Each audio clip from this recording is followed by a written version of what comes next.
Bom dia a todos. É uma honra muito grande estar aqui com o professor Alexandre Freitas Câmara, que retorna à nossa convivência aí e, desde já, confessar a nossa gratidão e vem num misto de admiração muito grande que o faz, já brinquei com ele hoje, nosso sócio aqui. Tanto, professor, muito agradecido ao senhor, à escola. Nós estamos reiniciando hoje com o pé direito o nosso ciclo de palestras e debates e Vossa Excelência nos dá a honra de fazer essa inauguração. Né? Eu deixo aqui os agradecimentos, vou passar a palavra para o professor Zé Marcos, que vai ser o comandante em chefe, o Magister Naves nosso, né? E ele é o superintendente da Escola Ronaldo Cunha Campos, que está patrocinando esse evento. E muito agradecido ao senhor, professor. Seja muito bem-vindo. Uma boa palestra. Professor Zé Marco, muito agradecido também, em nome da escola. Nós estamos com a mediação do ilustre juiz Adilon, que é amigo nosso, colaborador. E, no entanto, sem mais delongas, eu passo a palavra para o professor Zé Marcos com os meus agradecimentos. Professor Zé Marcos, com a palavra. Muito obrigado, desembargador Tiago Pinto. Uma honra podermos dar continuidade, iniciando os trabalhos neste ano de 2021, com uma abertura de extraordinário interesse, conduzida por aquele que é um dos nomes tutelares do processo civil brasileiro. O desembargador Alexandre Freitas Câmara vai falar sobre os aspectos processuais da reforma da Lei de Falências e Recuperação de Empresas, e ele dispensa admirações, uma figura, como se diria, na sua terra, uma figura de proa.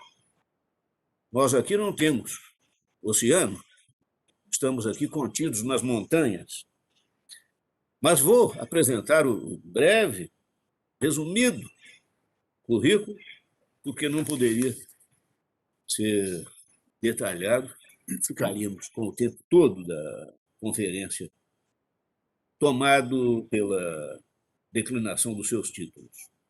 Desembargador do Tribunal de Justiça do Rio de Janeiro, doutor em Direito Processual pela PUC Minas, para nosso gáudio.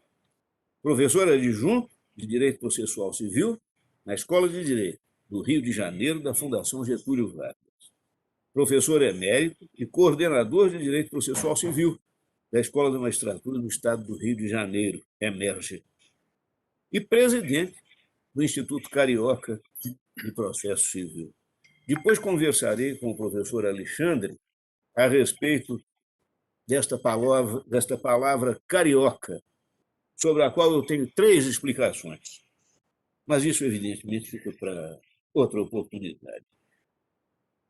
Já apresentado pelo nosso presidente, o debatedor é o doutor Adilon Cláudio Rezende.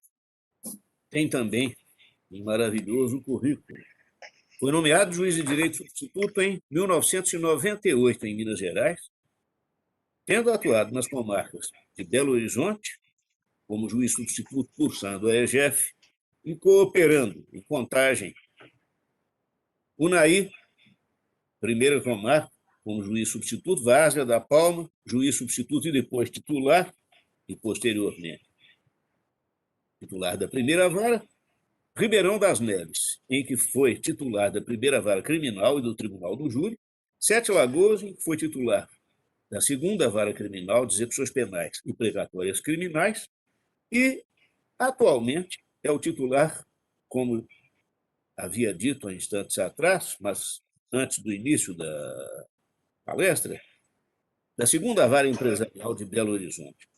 A sua atuação em Belo Horizonte vem de 2008 até 2012 como juiz auxiliar e, a partir de 2009 a 2012, na cooperação permanente da Vara Infracional da Infância e Juventude.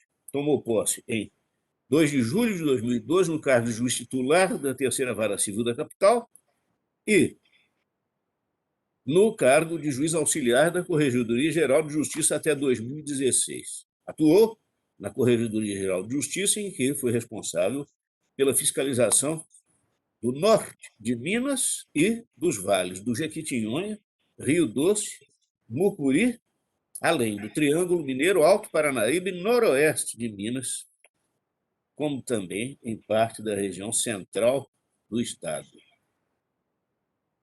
Assumiu, como disse, a segunda vara empresarial da capital no dia 4 de julho de 2016. Sem mais delongas e cumprimentando o palestrante e o mediador, dou a palavra com muita honra e com toda a gratidão ao nosso amigo e, como dito pelo presidente sócio, professor Alexandre Freitas Câmara. Bom dia a todos, bom dia a todas que participam de mais este encontro virtual. Eu queria agradecer muito aos meus queridos amigos, Zé Marcos Rodrigues Vieira, Tiago Pinto, por mais essa oportunidade de estar de novo com os meus colegas, as minhas colegas do Judiciário Mineiro. É sempre uma alegria. Fico muito honrado de já ser considerado sócio dessa casa, uma casa que merece tanto respeito e tanta admiração.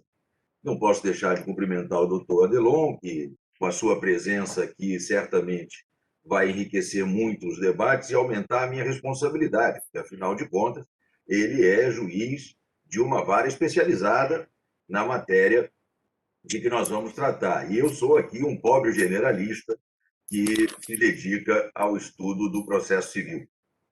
E eu queria começar essa minha exposição dizendo que, de certo modo, fiquei feliz quando se pensou em um professor de processo, por mais modesto que seja, para tratar de questões ligadas à alteração recentemente ocorrida na Lei de Falências e Recuperação de Empresas.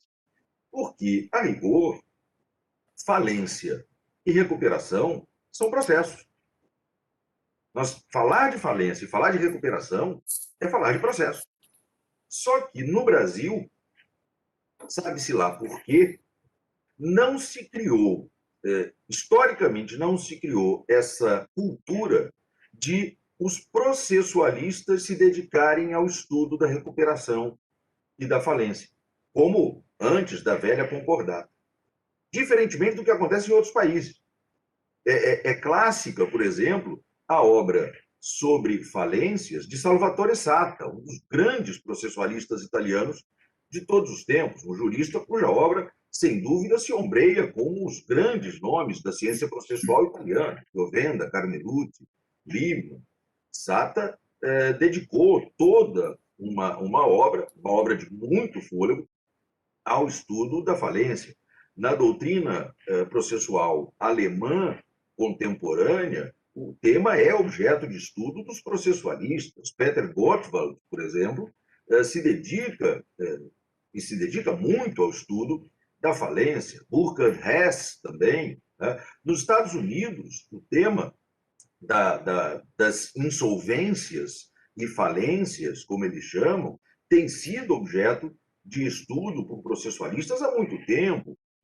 É conhecido o nome do professor Jay Westbrook, da Universidade do Texas, que se dedica com profundidade a esse tema. E no Brasil, o estudo das falências e das recuperações ficou a cargo dos estudiosos do direito empresarial.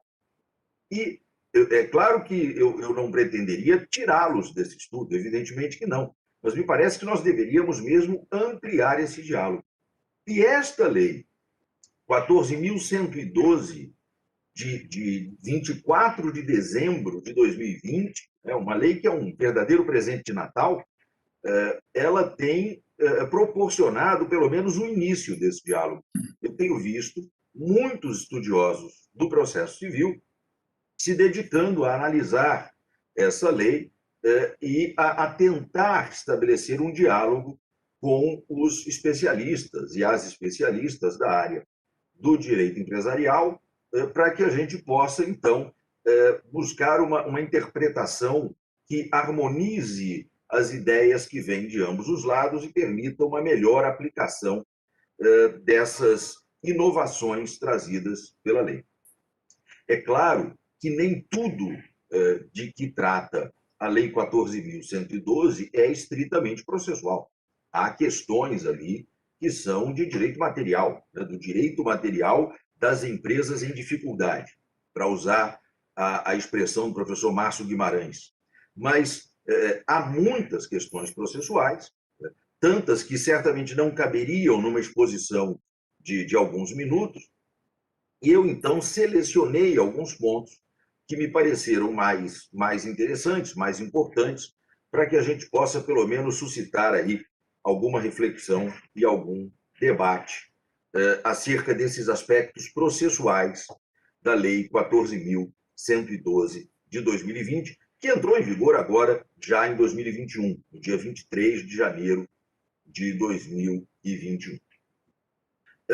Começo, então, com algumas considerações gerais, dizendo que, se nós olharmos genericamente para o modo como esta lei tratou das questões processuais, nós podemos dizer que se trata de uma lei, do ponto de vista do direito processual, extremamente moderna. Uma lei que está afinada com o que existe de mais atual em matéria processual, no Brasil e no exterior. Ela valoriza a justiça multiportas, o que é uma tendência do direito processual moderno, que já vem de muito tempo, mas que no Brasil se consolidou principalmente a partir do Código de 2015 e da Lei de Mediação. Ela trata de negócios processuais, o que mostra que ela está afinada com a modernidade. Ela propõe o emprego de meios eletrônicos para a prática de atos processuais, que mostra a sua modernidade. Ela trata de um modo muito moderno, absolutamente contemporâneo, do tema da cooperação judiciária, que eu arriscaria dizer que é o tema mais importante para o judiciário brasileiro na atualidade, e tanto da cooperação judiciária nacional como da cooperação judiciária internacional, trazendo uma grande novidade para nós, que é a regulamentação de um processo transnacional de recuperação, o que é absolutamente fantástico, porque nós temos tido casos de empresas brasileiras que, por falta de uma legislação adequada para a recuperação transnacional, têm optado por pedir recuperação em outros países, como aconteceu recentemente com uma grande companhia aérea brasileira, que foi pedir recuperação nos Estados Unidos, porque nós não tínhamos no Brasil uma regulamentação adequada da recuperação transnacional, e essa empresa aérea brasileira tem capital chileno. Então, essa recuperação não poderia ser tratada como um fenômeno apenas doméstico. Ela tem um braço paraguaio. Então, ela precisava de um país em que ela operasse e que tivesse uma legislação adequada sobre recuperação transnacional. E nos Estados Unidos, essa legislação existe há mais de 10 anos. Então, é uma lei extremamente moderna, e só por isso, só por esse caráter de modernidade, ela já merece elogios. É claro que poderá haver e haverá críticas pontuais, aqui ou ali, mas, numa análise geral, é uma lei que tem tantas qualidades que praticamente esconde os seus poucos defeitos, do ponto de vista, pelo menos do ponto de vista da sua compatibilidade com o que há de mais moderno no direito processual civil. Como eu disse, eu vou destacar alguns pontos que me parecem que, do ponto de vista processual, merecem algum destaque, e eu queria começar falando sobre os negócios processuais. Há um dispositivo na lei, um dispositivo levado para a lei de falências e recuperação pela Lei 14.112, o artigo 189 da lei, que no seu parágrafo 2º vem falar sobre os negócios processuais, né?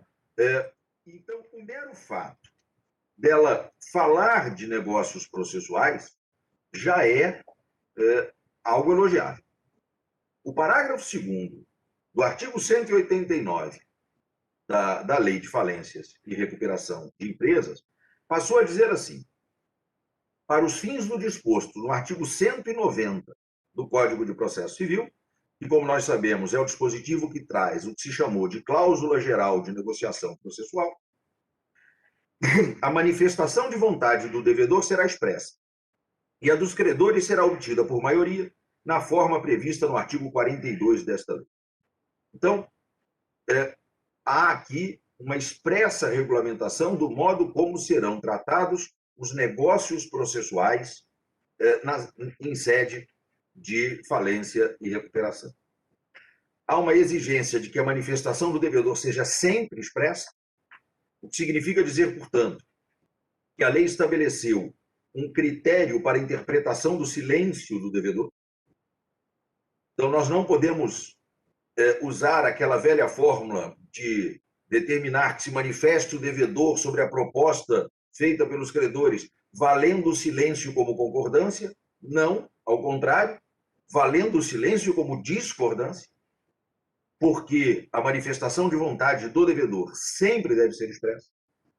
E, respeitando o sistema da recuperação, diz o dispositivo que a manifestação dos credores será obtida por maioria, na forma do artigo 42, ou seja, para que os credores adiram ao negócio processual, o que se exige é, na forma do artigo 42, a maioria absoluta dos credores em Assembleia Geral.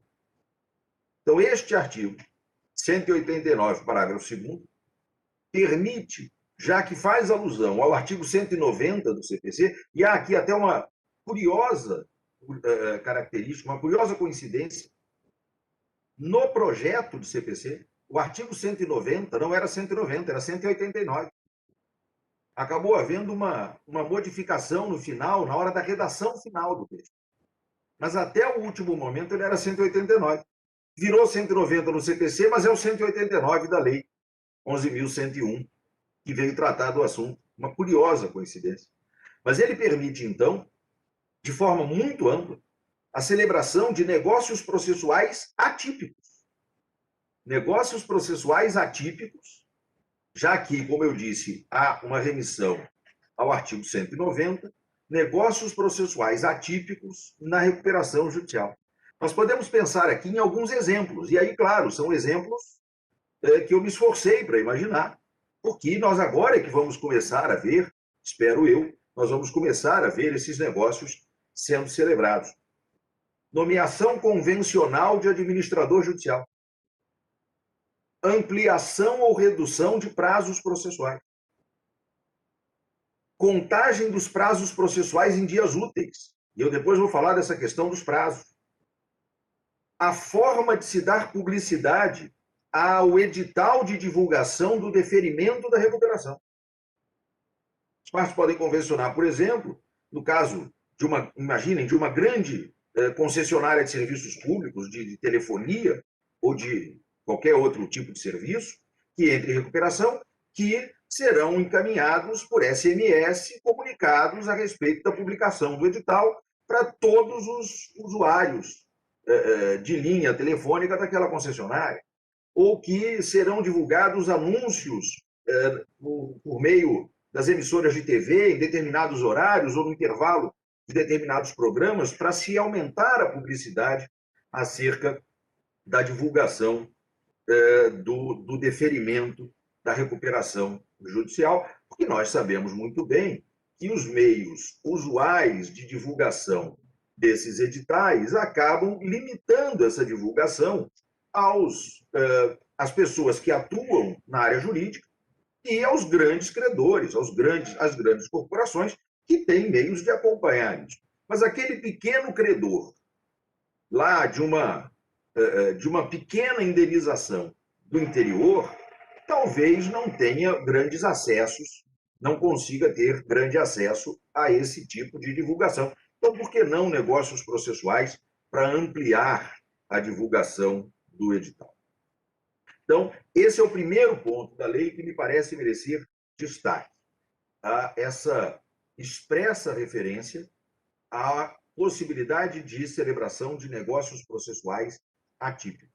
E se nós considerarmos que, normalmente, os escritórios de advocacia que atuam nessa matéria são escritórios muito especializados em direito empresarial, o doutor Delon sabe disso, são escritórios com uma atuação muito intensa na área do direito empresarial, que vão atuar na falência, na recuperação. Dificilmente a gente vê aquele advogado generalista, aquele advogado que faz de tudo, faz família, faz despejo, atuando também na recuperação. Como nós estamos falando de escritórios de advocacia, que são normalmente muito especializados em direito empresarial, são escritórios que estão habituados também com as arbitragens empresariais. E porque eles estão habituados com as arbitragens, eles estão habituados com a ideia de celebrar convenções para ajustar o procedimento. Porque essa é uma figura muito comum no processo arbitral. E que a moderna legislação processual civil brasileira trouxe para o processo judicial com bons resultados. Nós temos tido bons exemplos e bons resultados de negócios processuais que vêm sendo celebrados, e isso agora vem para a Lei 11.101, por força da Lei 14.112. Um segundo ponto, que, a meu ver, merece destaque, e eu já o tinha mencionado rapidamente, é o da cooperação judiciária interna. Esse é um tema, e eu quero voltar a dizer isso, acho que isso é um ponto que precisa ser frisado. A cooperação judiciária, especialmente a cooperação judiciária interna, é, a meu ver, o principal tema sobre o qual os nossos tribunais devem se debruçar agora. Especialmente a partir da edição da resolução número 350 do Conselho Nacional de Justiça. Todos nós, em todos os tribunais do Brasil, precisamos nos organizar, nos estruturar para criarmos uma verdadeira rede de cooperação. Isso vai facilitar muito o nosso trabalho, isso vai dar muito mais eficiência ao nosso trabalho, e a gente ainda não tem visto, infelizmente, esses núcleos de cooperação que os tribunais agora estão obrigados a criar e a colocar em funcionamento, já efetivamente funcionando.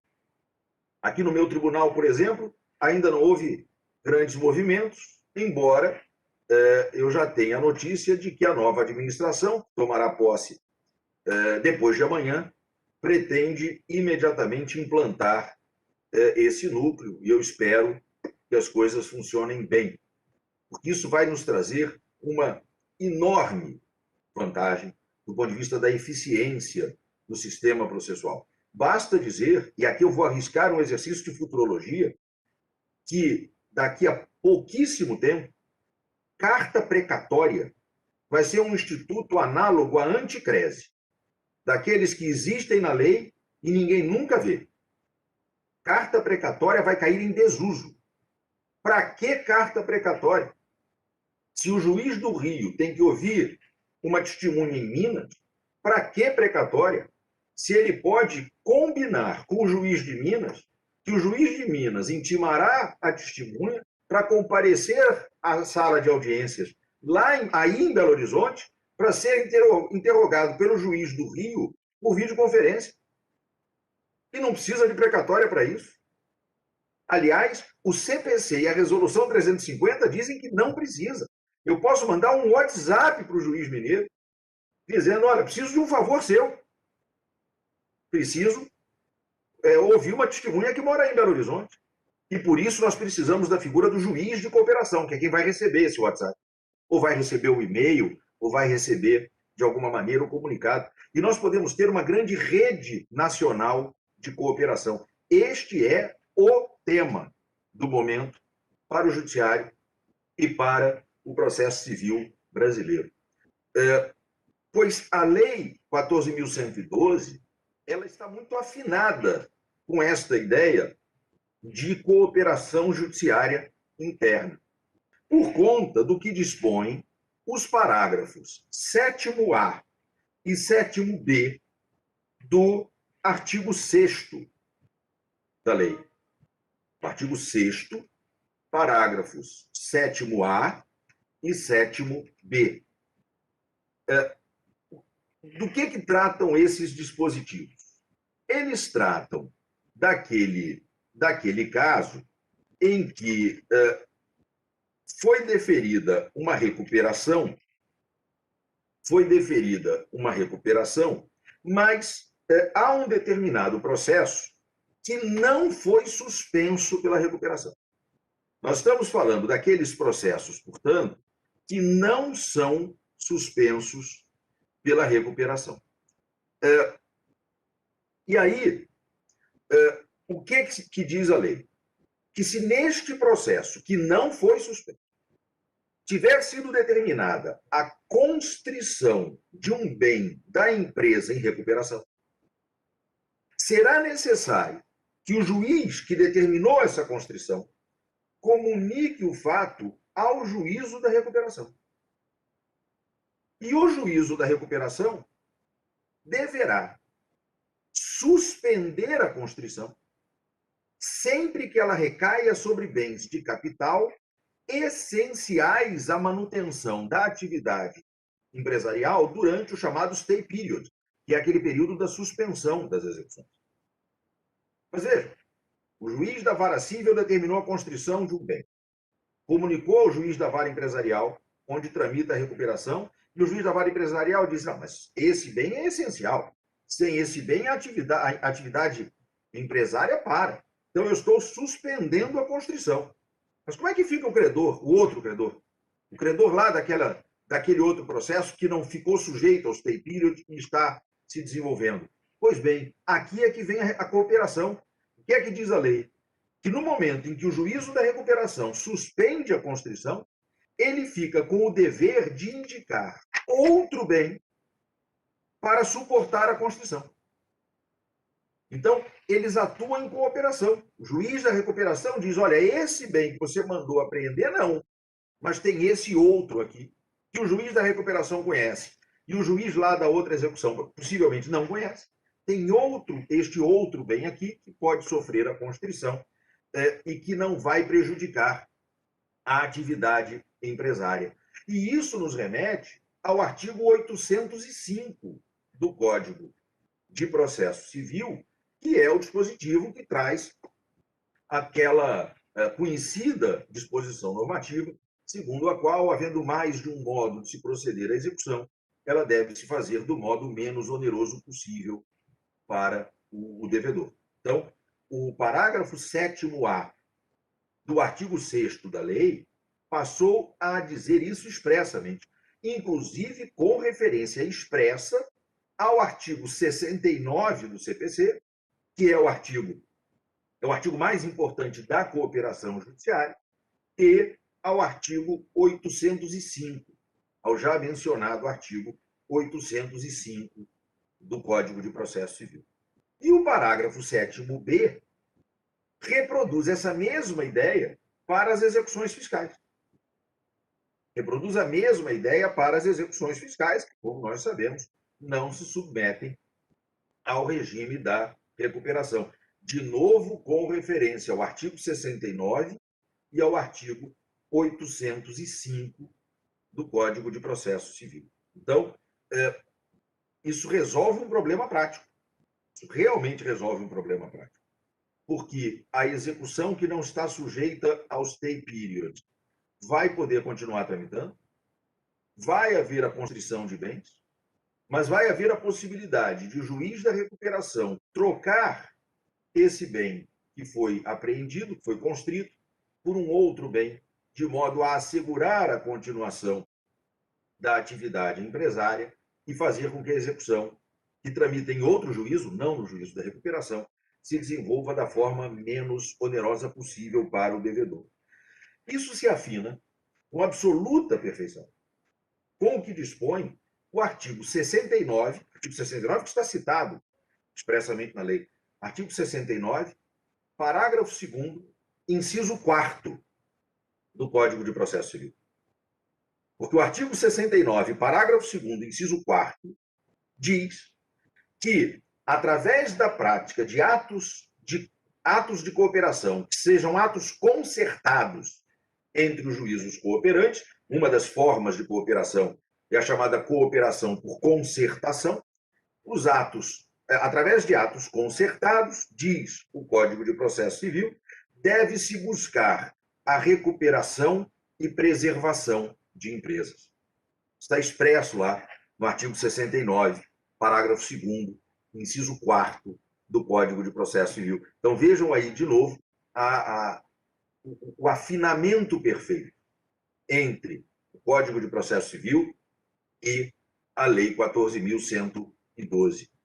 O que nos permite uma leitura, aliás, muito interessante para nós, professores de processo. O professor Zé Marcos é um grande professor de Direito Processual Civil, e para todos nós que lecionamos processo, isso permite uma leitura muito interessante. Isso mostra como o Código de Processo Civil brasileiro já foi muito além do processo civil. O processo civil comum, aquele processo civil de todo dia, que a gente está acostumado, de procedimento comum, das ações processórias, das ações monitórias ou das execuções por título extrajudicial. Porque o Código de Processo Civil virou fonte de inspiração para outras leis. Quantas outras leis nós já não tivemos, de 2015 para cá, que foram diretamente influenciadas pelo Código de Processo Civil? Basta lembrar da reforma do Código de Processo Penal, quando se incluiu no Código de Processo Penal a exigência de fundamentação analítica nos mesmos termos em que ela aparece no Código de Processo Civil, no artigo 489, parágrafo 1º do CPC. Então, o Código de Processo Civil é uma lei que vai ganhando cada vez mais importância. E nós não podemos interpretar essas outras leis que tratam de matéria processual sem perceber este diálogo constante com o CPC. Um outro tema que, a meu ver, merece destaque, e eu diria que este é o ponto da lei que mais me seduz, é o da regulamentação de um procedimento para mediação ou conciliação, que está regulado ali nos artigos 20A até 20D da lei. Esse ponto me parece absolutamente fundamental e precisa merecer destaque. Ali se fala de conciliações e mediações que podem ser antecedentes ou incidentais aos processos de recuperação judicial. Mas, se nós formos olhar os dispositivos, embora se diga que é possível haver conciliação ou mediação antecedente ou incidental, sem nenhuma dúvida, a principal preocupação da lei foi com um procedimento antecedente. Isso fica muito claro pela leitura da lei. Mas eu queria tentar juntar aqui todas essas possibilidades. Primeiro, dizendo que esta lei inseriu definitivamente o direito das empresas em dificuldade, eu volto a usar essa expressão, que é do meu amigo, colega de corpo docente, Márcio Guimarães, professor de Direito Empresarial da Escola de Direito do Rio de Janeiro, da Fundação Getúlio Vargas, um dos autores do projeto desta lei, que diz que é preciso reconhecer a existência de um ramo autônomo dentro do direito empresarial, um sub-ramo do direito empresarial, que é o que ele chama de direito das empresas em dificuldade. Esta lei definitivamente inseriu o direito das empresas em dificuldade no sistema da justiça multipol, fazendo com que se abandone a velha ideia de que, para resolver um problema, é preciso que um juiz profira uma decisão. Esta é apenas uma das formas, e nem sempre a mais adequada, de se resolver um conflito. Aliás, eu arriscaria dizer que, na maioria dos casos, a atuação do juiz proferindo sentença na construção de um modelo de justiça por adjudicação é a pior das formas de resolver um conflito. as outras formas, especialmente as consensuais, mas não só elas, costumam ser muito mais adequadas, porque elas conseguem verdadeiramente dirimir o conflito. Enquanto a justiça por adjudicação não consegue isso. O que a justiça por adjudicação consegue é impor um resultado às partes, gostem as partes do resultado ou não. Eu, quando falo para os meus alunos, costumo dizer o seguinte: olhem para as sentenças de procedência parcial do pedido. Se você é um profissional ou pretende ser um profissional que lida com o processo contencioso, olhe com muita atenção para a procedência parcial do pedido. Porque a procedência parcial do pedido faz com que o processo acabe e ninguém fique satisfeito. O autor ganhou menos do que queria. E o réu perdeu mais do que pretendia. E ninguém está satisfeito. Mas é a resolução do caso para o judiciário, para o sistema estatal de justiça civil. Só que esse sistema estatal está inserido em algo muito maior. O sistema de justiça civil é muito mais amplo do que o sistema judiciário. E o sucesso que no mundo inteiro as mediações e conciliações têm alcançado é prova disso. E por isso é muito importante que nós, cada vez mais, valorizemos a política pública de solução adequada de conflitos, que se inaugura com a Resolução 125 do CNJ e que é implementada por lei através do Código de Processo Civil e da Lei de Mediação. Mas não era lá muito fácil cogitar disso nos processos de recuperação judicial, pois a Lei 14.112 definitivamente insere a recuperação judicial nesse universo da busca de soluções adequadas para a resolução dos conflitos e, mais especificamente, para aquilo que se convencionou denominar de justiça multiforme. Há uma previsão da possibilidade de se tentar a solução consensual de modo antecedente ao processo ou de modo incidental. Sobre a tentativa de solução consensual incidental, há um detalhe interessante. É que a lei diz que isso é possível, mas, a rigor, ela não nos diz como fazer. Ela não nos diz como fazer. A solução, que me parece tecnicamente adequada, é a de se adotar aqui o que a doutrina vem chamando de livre trânsito de técnicas processuais, que é algo que se constrói a partir do artigo 327, parágrafo 2º do Código de Processo Civil. E eu invoco aqui a autoridade dos professores Fred Didier Júnior, Leonardo Carneiro da Cunha e Antônio do Passo Cabral, que juntos escreveram um livro sobre a teoria dos procedimentos especiais, um livro chamado Por uma Nova Teoria dos Procedimentos Especiais, cujo subtítulo é Dos Procedimentos às Técnicas. E ali eles defendem, e eu tenho defendido isso também, já escrevi sobre isso, a existência de um mecanismo que permite o que se chama de livre trânsito de técnicas processuais, de modo que as técnicas de um procedimento podem ser adotadas em outro. Nós podemos pegar as técnicas de um procedimento e adotar essas técnicas em outro procedimento, fundindo o procedimento para adaptá-lo e adequá-lo às características do caso concreto. Aqui no Tribunal de Justiça do Rio de Janeiro, por exemplo, há um acórdão que eu tive o encargo de redigir, embora não fosse o relator originário, num incidente de resolução de demandas repetitivas, em que se discutia se era ou não obrigatória a reunião para julgamento conjunto da ação de busca e apreensão de veículo objeto de alienação fiduciária e da ação revisional do contrato garantido pela alienação fiduciária. E um dos argumentos que se usava para dizer que essa reunião não era possível era a diversidade de procedimentos, porque a ação revisional segue o procedimento comum e a ação de busca e apreensão segue um procedimento especial. E aí se dizia, não há como compatibilizar. Pois o tribunal decidiu, por ampla maioria, que a reunião é obrigatória, que os processos seguirão o procedimento comum, adotado o livre trânsito de técnicas processuais, de modo que, dentro do procedimento comum, se usarão as técnicas processuais diferenciadas do procedimento especial.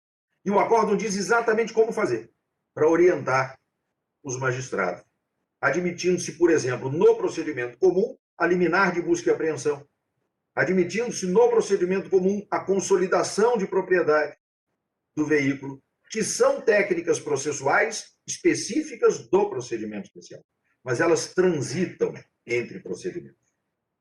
Pois, recentemente, foi publicado, no dia em que a lei entrou em vigor, no dia 23 de janeiro, foi publicado na internet um artigo defendendo exatamente isso, e aí eu não posso deixar de registrar que eu cito esse artigo com um misto de convencimento pela minha condição de estudioso da matéria e orgulho pelo fato de ser o pai de um dos autores do texto, um artigo publicado num portal da internet por Marcelo Mazzola e Rodrigo Freitas Câmara, que defenderam essa possibilidade de simbiose.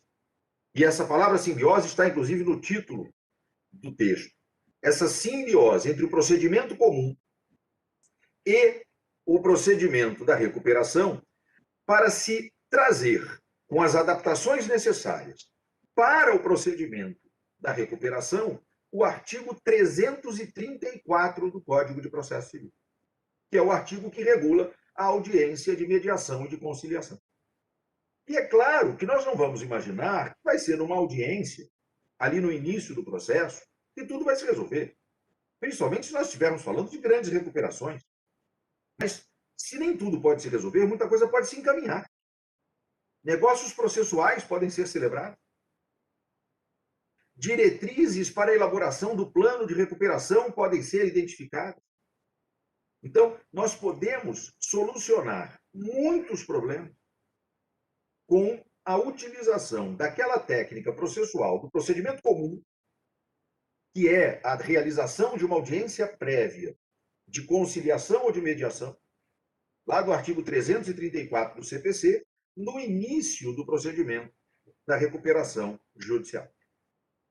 Isso é, repito, tecnicamente possível a partir da adoção desta ideia, que muitos têm qualificado como revolucionária, do livre trânsito entre técnicas processuais. Mas, como eu disse, o que mais me chamou a atenção na lei foi a previsão desse mecanismo de tentativa de solução consensual antecedente. E aí eu me refiro, fundamentalmente, ao artigo 20b, inciso 4º. O artigo 20b, inciso 4º, que permite a conciliação e a mediação na hipótese de negociação de dívidas e respectivas formas de pagamento entre a empresa em dificuldade e seus credores, em caráter antecedente ao ajuizamento do pedido de recuperação judicial. Agora, como viabilizar isso? E a lei veio regular o ponto no parágrafo 1º desse artigo 20b, dizendo o seguinte, que se admite um requerimento de tutela cautelar antecedente, que é uma figura que está regulada lá no Código de Processo Civil, nos artigos 305 e seguinte, a própria lei faz remissão a esse dispositivo. Se admite um requerimento de tutela cautelar antecedente, que consiste na antecipação do stay period, daquele período em que os processos contra a empresa em recuperação são suspensos. E essa suspensão antecipada pode durar até 60 dias. E vejam, esse prazo de 60 dias afasta aquele prazo de 30 dias lá do artigo 308 do CPC, que diz que deferida a cautelar antecedente, efetivada a cautelar antecedente, é preciso formular o pedido de tutela definitiva em 30 dias. Aqui esse prazo passa para 60. Obtém-se essa antecipação do stay period. Durante esses 60 dias, vai-se buscar uma tentativa de autocomposição entre o devedor em dificuldade e seus credores. Isso pode se fazer no SEJUSC do tribunal ou em alguma câmara privada, com algumas restrições que a lei estabeleceu. É vedada a autocomposição sobre natureza jurídica e sobre classificação dos créditos, e é também vedada a autocomposição sobre critérios de votação em Assembleia Geral de Credores. E os acordos que ali sejam obtidos serão submetidos à homologação pelo juiz que deferiu a tutela cautelar antecedente. Qual é a vantagem desse procedimento? É que ele pode evitar a necessidade de instauração do processo de recuperação judicial. Ele é um procedimento de pré-insolvência. E se os acordos forem feitos e forem cumpridos, isso pode evitar que a empresa entre em recuperação. E nós sabemos que, por mais que seja um processo de recuperação, nem sempre se consegue recuperar a empresa. Quantos exemplos já tivemos de empresas que entraram no processo de recuperação e acabaram? Nós todos vamos nos lembrar da Varig, que não está mais voando por aí. Então, esse é um mecanismo que pode salvar a empresa, porque evita que ela entre em recuperação judicial. O professor Daniel Carnio Costa, da PUC de São Paulo, juiz da primeira vara empresarial da capital de São Paulo, e que foi também um dos autores do texto da Lei 14.112, diz, com muita propriedade, que esse é um procedimento de jurisdição voluntária. E ele é inspirado no que há de mais moderno no mundo. Ele é inspirado na Diretiva 1023 de 2019 da União Europeia e é inspirado nos procedimentos de pré-insolvência do direito francês. O que nós temos aqui é um procedimento de pré-insolvência com intervenção judicial mínima. E aí, para usar uma expressão que se consolidou no direito inglês, é o que se chamou lá de light touch administration. É a intervenção judicial mínima. A ideia é de que o judiciário toque de leve, no caso. Daí o light touch, né? O toque leve. Porque ao juízo caberá apenas deferir a medida cautelar de suspensão das execuções e homologar os acordos. E mais nada. O resto fica por conta das partes. Caso a recuperação judicial ou extrajudicial venha depois a ser requerida, no prazo de 360 dias, a contar da celebração dos acordos pré-processuais. Então, imagina, fez o acordo, não conseguiu cumprir e pediu a recuperação. Se isso acontece no prazo de 360 dias, o credor terá reconstituídos os seus direitos nas condições originais. Isso é fundamental. Porque imagina que eu faço um acordo com o meu devedor, dizendo para ele, olha, eu te dou 30% de desconto para você me pagar. Aí ele não me paga, ele faz o acordo, não me paga e pede recuperação. Eu digo, mas peraí, eu fiz um acordo e te dei um desconto de 30% para você não entrar em recuperação. Aí você entra em recuperação e quer me pagar com 30% a menos? Se essa lógica funcionasse, ninguém ia fazer acordo. Então, fez o acordo não foi cumprido, pediu recuperação, o direito do credor volta às condições originais, deduzidos, evidentemente, os valores já pagos, fazendo com que aquele acordo tenha a sua eficácia cessada. E, neste caso, de haver o pedido de recuperação, o período de suspensão que já havia decorrido é descontado do stay period. Então, em vez de ficar lá mais 6 meses suspenso, vai ficar mais 4, porque 2 meses já decorreram. Passo, e aí já preocupado com o tempo, passo a 2 críticas, que eu não posso deixar de fazer à lei. Primeiro, uma crítica a respeito da regra sobre prazo. Sinceramente, eu não entendi essa história do prazo em dias corridos. Sinceramente, eu não entendi. Isso só vem dificultar a vida de todo mundo. Porque nós já estamos nos habituando com a ideia de que os prazos são contados em dias úteis. Aí vem essa lei e diz, não, mas aqui é em dias corridos. E o meu receio é que porteira que passa um boi, passa uma boiada. Aí daqui a pouco reforma a lei de locações para dizer que é em dias corridos. Depois reforma a lei do mandado de segurança para dizer que é em dias corridos. Aí depois reforma o Código de Defesa do Consumidor para dizer que é em dias corridos. E aí os nossos servidores do judiciário vão ficar enlouquecidos. Quando é que é em dias úteis, quando é que é em dias corridos. Me parece que se o objetivo era acelerar, melhor teria sido que se estabelecesse que os prazos aqui são menores. Que se estabelecesse uma redução dos prazos. Que se dissesse, por exemplo, que o prazo do agravo do instrumento é 5 dias. Ia acelerar. O resultado prático seria mais ou menos o mesmo, mas nós não teríamos o problema da forma de contagem dos prazos.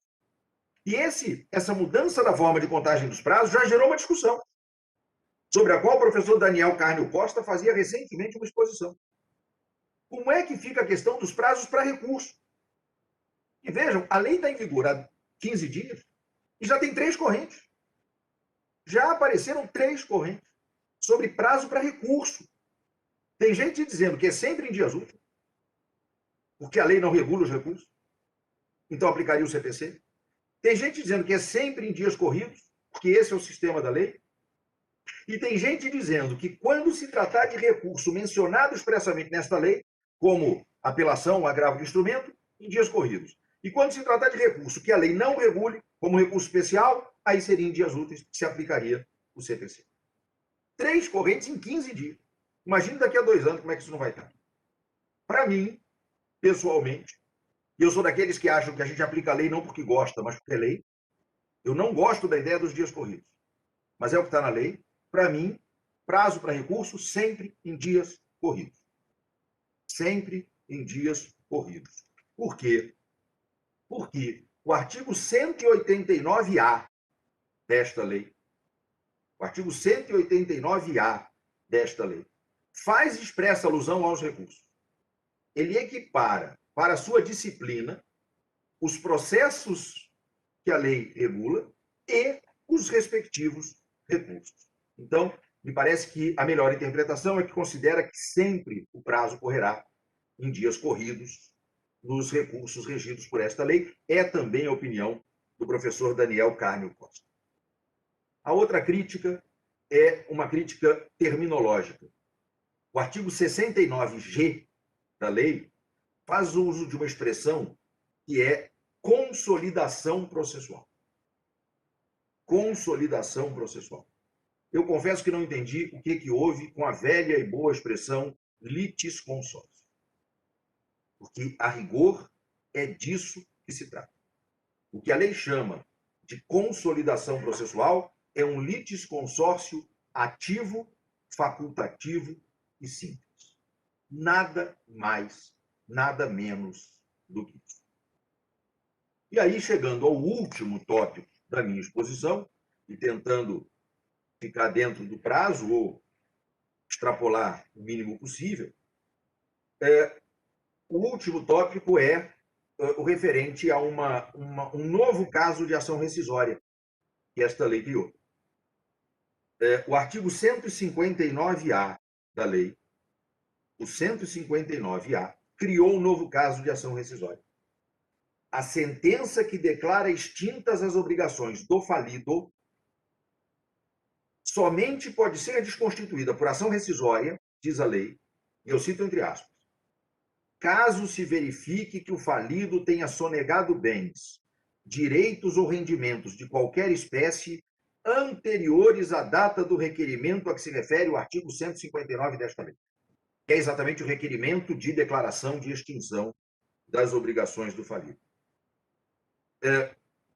Isso, evidentemente, só se aplica aos casos em que as obrigações foram extintas sem o pagamento integral dos credores. Se todos os credores foram pagos, ninguém vai se preocupar com ativos que tenham aparecido depois.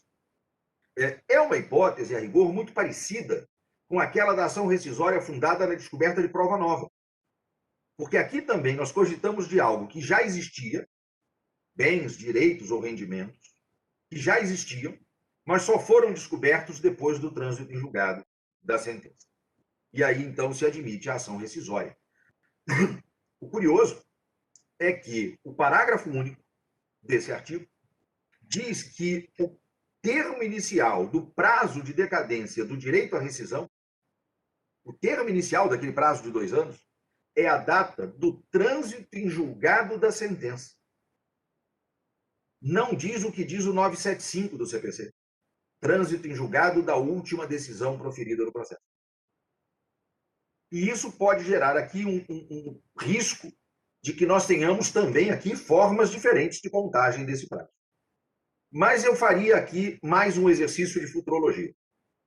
A redação do parágrafo único do 159-A da lei é igual à do velho artigo 495 do CPC de 73, estabelecendo como termo inicial a data do trânsito em julgado da própria decisão rescindente. Só que, ao tempo do Código de 73, o STJ já não interpretava assim. E editou o conhecido enunciado 401 da sua súmula, que diz que o prazo corria do trânsito em julgado da última decisão proferida no processo, que foi o que o CPC expressamente adotou. Então, eu arriscaria dizer que, apesar da diferença de redações, a tendência da jurisprudência será uniformizar as duas regras e tratá-las como se dissessem a mesma coisa, com o prazo começando a correr no trânsito em julgado da última decisão proferida no processo. Mas acho que isso pode acontecer, mas se eu fosse o advogado, não correria o risco, porque se tem uma coisa que advogado não deve correr, é risco. Mas eu arrisco, eu como professor, corro esse risco, arrisco dizer que há uma tendência de uniformização dessas duas interpretações. Bom, essas eram as considerações que eu podia apresentar para a reflexão dos nossos colegas e das nossas colegas no tempo em que eu dispunha. Desculpem aí eventual atropelo na exposição, mas realmente são muitas questões muito interessantes e muito relevantes que eu pretendia aqui, em alguma medida, abordar. Eu queria mais uma vez agradecer ao Tribunal de Justiça de Minas Gerais, à Escola Ronaldo Cunha Campos, pela alegria e pela oportunidade de, mesmo virtualmente, estar de novo com colegas que eu prezo tanto. Muito obrigado pelo convite, muito obrigado pela atenção com que eu fui ouvido.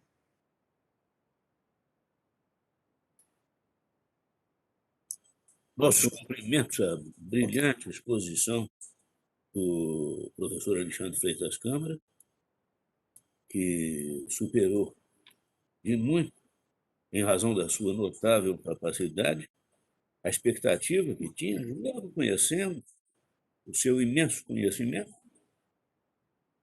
Foi possível ao grande mestre versar, pelo menos de minha parte, todos os pontos que eu esperava e até alguns que fugiam à minha percepção. Eu passo a palavra ao doutor Adilon Cláudio de Rezende para as suas indagações e agradeço ao professor Alexandre Freitas Câmara novamente. Eu inicio saudando a mesa virtual e ao professor Alexandre. É um prazer essa convivência virtual com vossas excelências. Essa lei, como toda mudança, né, ela traz indagações, traz uma série de, até mesmo inquietações. Creio eu que parte dessas indagações e inquietações foram resolvidas com os vetos, que me parece quase todos negociados, mas a gente ainda não sabe se o Congresso vai manter esses vetos. A jurisprudência ela vai chegar a bom termo em vários assuntos polêmicos, né, sempre com auxílio da doutrina, dos operadores do direito.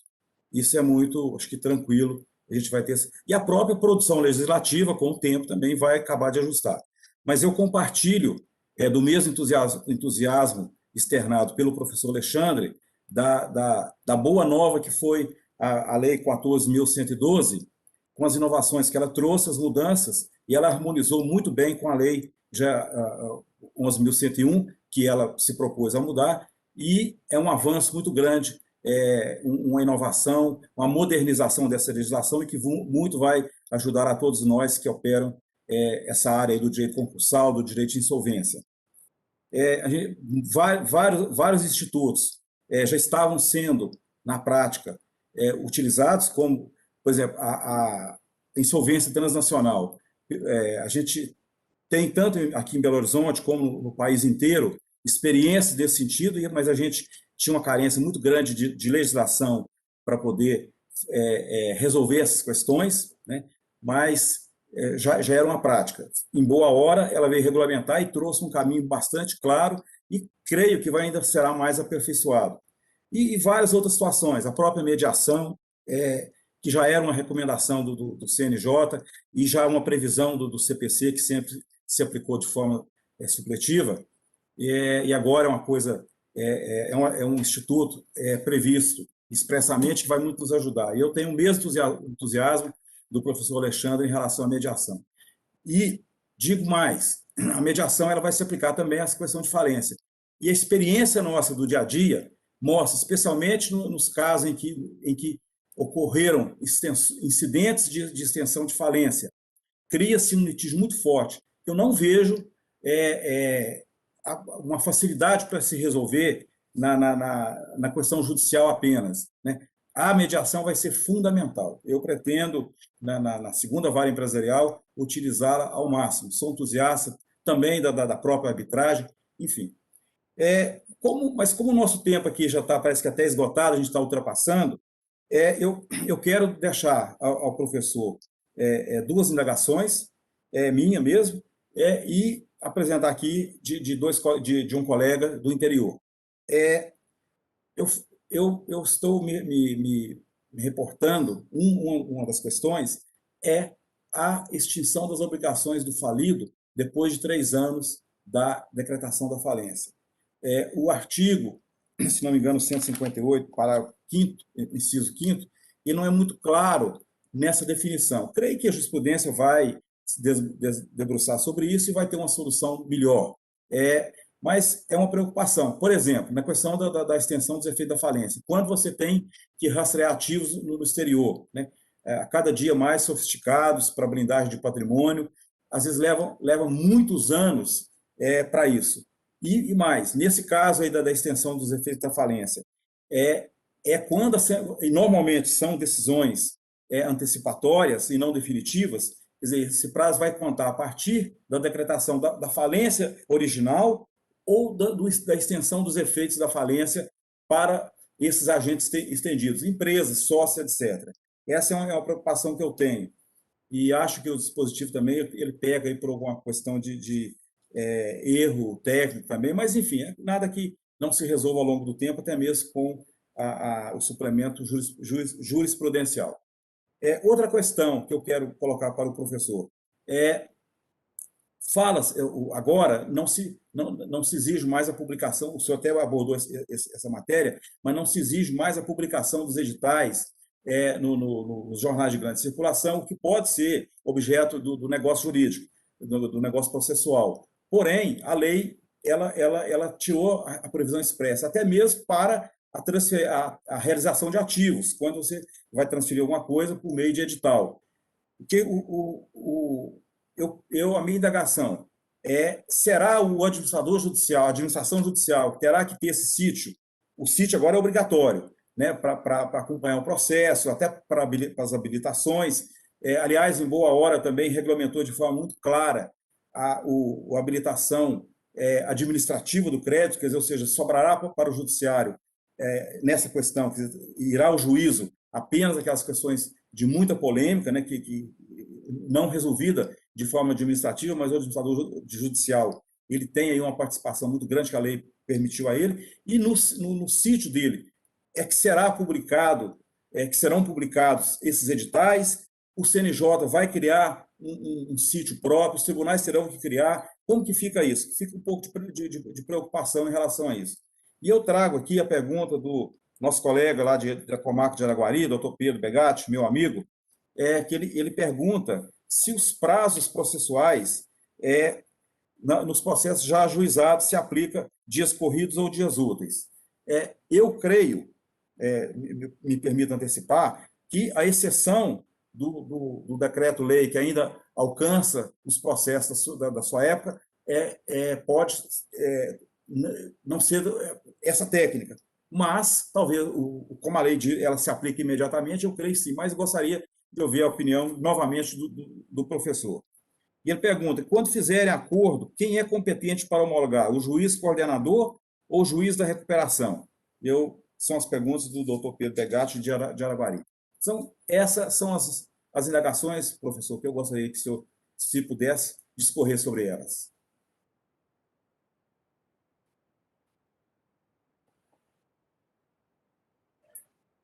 Bom, doutor Adilon, muito obrigado pelas perguntas e saiba que a sua adesão ao movimento de entusiasmo me gratifica e me tranquiliza, sinal que eu não estou tão exagerado assim nesse meu entusiasmo, já que está Vossa corretíssimo. Excelência é um especialista na matéria.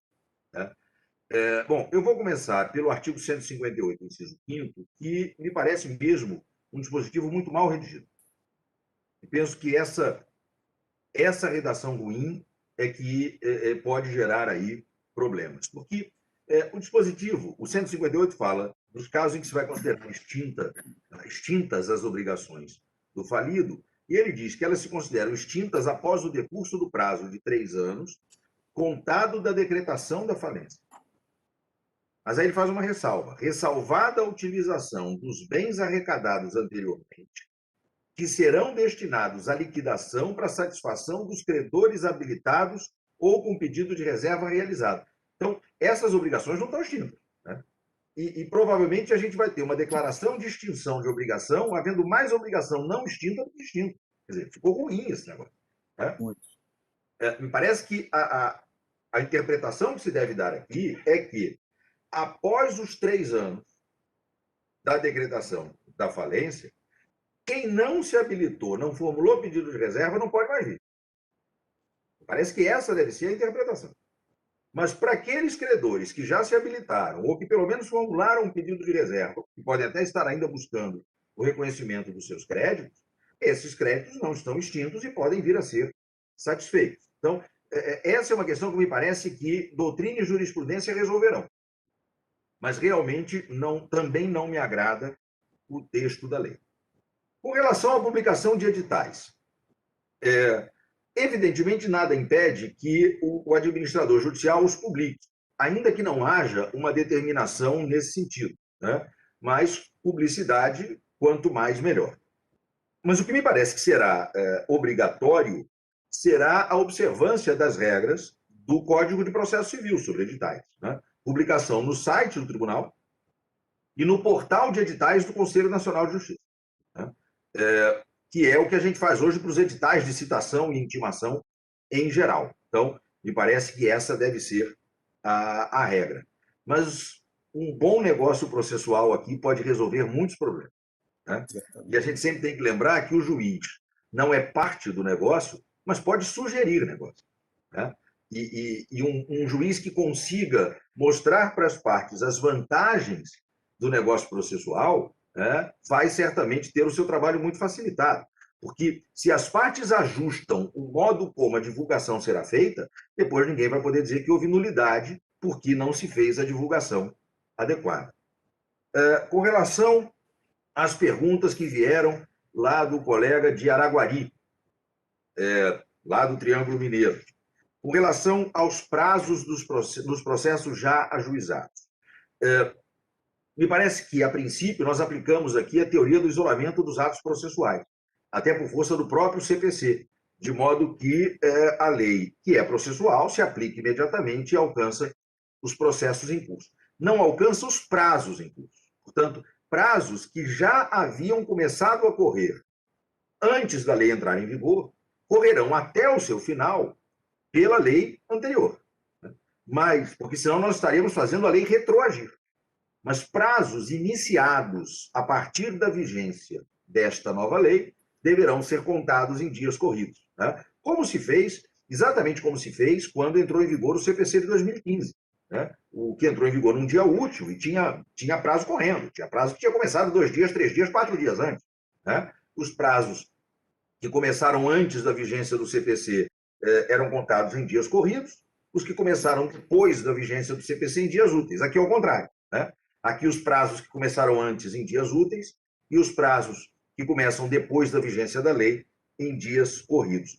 Agora, como a Lei 11.101 expressamente prevê que ela não se aplica aos processos iniciados antes da sua vigência, né? Esses processos continuam regidos pelo decreto-lei anterior, a anterior lei de falência, né? Decreto-lei 7661, né? Porque a lei, eu estava aqui procurando o número do dispositivo, que eu não tinha na cabeça, mas é o 192, parágrafo 4º da lei, né? Esta lei aplica-se às falências decretadas em sua vigência, resultantes de convolução de concordatas ou de pedidos de falência anteriores, às quais se aplica até a decretação o Decreto-Lei 7661, de 21 de junho de 45, observado na decisão que decretar a falência e disposto no artigo 99 desta lei. Então, ela criou, a Lei 11.101 criou um sistema de transição, né? Ela diz, olha, esta lei se aplica às falências que sejam decretadas na sua vigência, resultantes da convolução de concordatas ou de pedidos de falência anteriores. E quanto aos pedidos de falência anteriores, se aplica até a decretação o Decreto-Lei 7661. Mas e quanto às falências decretadas antes da vigência desta lei? Aí não se aplica a Lei 11.101, né? Como a 14.112 modificou a Lei 11.101, me parece que ela se incorpora a este sistema. E, portanto, a Lei 14.112 não seria aplicável às falências decretadas antes da Lei 11.101. Né? As falências decretadas depois, ainda que o pedido tenha sido anterior, ou que seja convolução de concordata anterior, aí a 14.112 se aplica imediatamente. Mas as falências decretadas antes da Lei 11.101 não me parece possível aplicar a Lei 14.112, como não se aplica a própria Lei 11.101, de modo que elas continuarão regidas pelo Decreto-Lei 7661 de 45, e eu espero que este problema de direito transitório seja mesmo transitório, porque infelizmente a gente sabe que tem umas falências que não acabam nunca, né? O que parecem não acabar nunca, e aí a gente acaba tendo um direito transitório permanente, o mais paradoxal que isso possa parecer. Com relação à última pergunta, né, quem é que homologa os acordos, né, me parece que a competência para homologação do acordo será do próprio juízo da recuperação. Né? Se o acordo é celebrado com a recuperação já deferida, os acordos que eventualmente tenham de ser homologados serão submetidos ao juízo da homologação. Né? Eu só queria aproveitar a pergunta para fazer o registro de que negócios processuais não dependem de homologação para produzirem efeitos. Né? Só para deixar esse ponto claro, aproveitando a pergunta do nosso colega de Araguari. E eu espero, então, ter respondido a todos os questionamentos. Muito obrigado. Respondeu com muita propriedade, professor. Muito obrigado. Bem, eu retomo a palavra para agradecer as indagações formuladas e a excelente participação do doutor Adilon Cláudio de Rezende. Dizer que aprendi imensamente com os trabalhos diante da clareza meridiana do raciocínio e da cultura inovidável do professor Alexandre Freitas Câmara. Só me cabe transferir a palavra ao nosso desembargador segundo vice-presidente, Tiago Pinto, para o encerramento dos trabalhos ou algo mais que queira acrescentar. Muitíssimo obrigado, professor Alexandre Freitas Câmara, muitíssimo obrigado, meu caro juiz Adilon Cláudio de Rezende. Muito obrigado mais uma vez, professor Alexandre. Eu queria dizer a Vossa Excelência que essa palestra foi ministrada para 370 ouvintes, cumpre o nosso propósito, porque Vossa Excelência, além de ministrar uma aula excepcional e magna, Vossa Excelência produz conhecimento. E essa é a pedagogia da escola. Nós estamos muito preocupados com essa gestão de conhecimento, no sentido de produzir conhecimento. Abordar de Vossa Excelência sobre os aspectos processuais da lei, da nova lei de recuperação judicial e falência, e o alcance dos seus conteúdos na sua visão processualista e de jurista, somados aos conhecimentos trazidos pelo doutor Adilon, cumpriram plenamente os nossos intentos. Muito agradecido. Eu gostaria de agradecer a presença, professor Alexandre, do doutor Vinícius Dias Pais, histórico. Ele não estava no início das apresentações. Ele é representante dos núcleos das escolas no interior. Nós temos 21 núcleos espalhados pelo interior. Como dizia Guimarães Rosa, Minas é muitas, né? E nós estamos tentando unir essa nossa atividade, atribuindo-lhes também funções. O professor Zé Marcos faz um trabalho maravilhoso aqui na produção de conhecimento, de livros e de trabalhos. Então, doutor Vinícius, muito obrigado. Mais uma vez, professor, muitíssimo obrigado.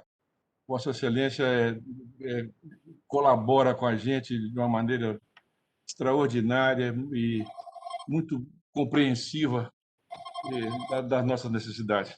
Muito agradecido mesmo. Um bom dia para o senhor.